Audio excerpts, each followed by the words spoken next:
Good afternoon, this is the Freelance Teacher again, just with a short video cast on a non-school day, hence the wretched appearance. But I wanted to talk to you about the political games being played because the Democratic National Convention and the Republican National Convention have just finished.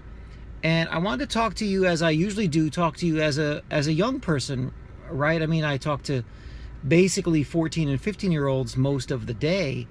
And I want to mention something that you might not know, or you definitely don't remember because you were a young child at the time. But during the W. Bush years, Bush 2, you had the mainstream press talking about two things that were evil and terrible. And it was just something that was a drumbeat every time and all the time in the mainstream press.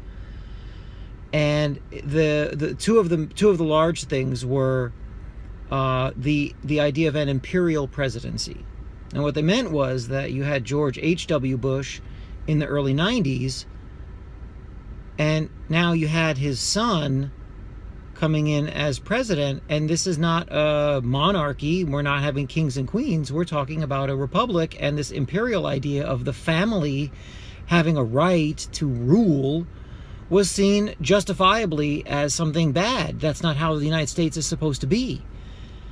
And this was seen as a terrible thing. And it was just a huge talking point. We're talking between the years 2000, 2001, and pretty much through about 2004, 2005. Then it didn't make much of a difference because Bush was into his second term, and that was all over.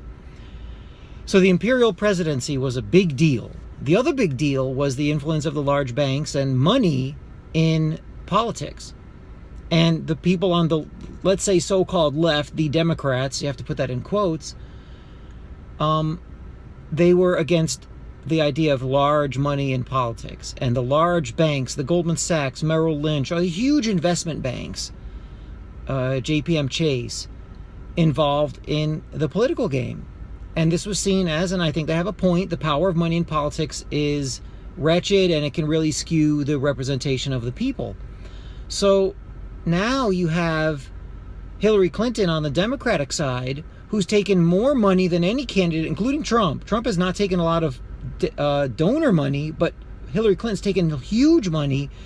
And it's not a secret that she gets dollars from Goldman Sachs for giving speeches in the hundreds of thousands, and the money is large and it's directly connected to Goldman Sachs. Yet this isn't seen as something that is odd or bad. The other thing is let's go back to the imperial presidency. You had her husband, Bill Clinton, as president right before W. Bush, and now you have Hillary Clinton running for president. Isn't that kind of an imperial presidency? Don't we have the same thing? And my point is to the 14, 15-year-olds out there that the adults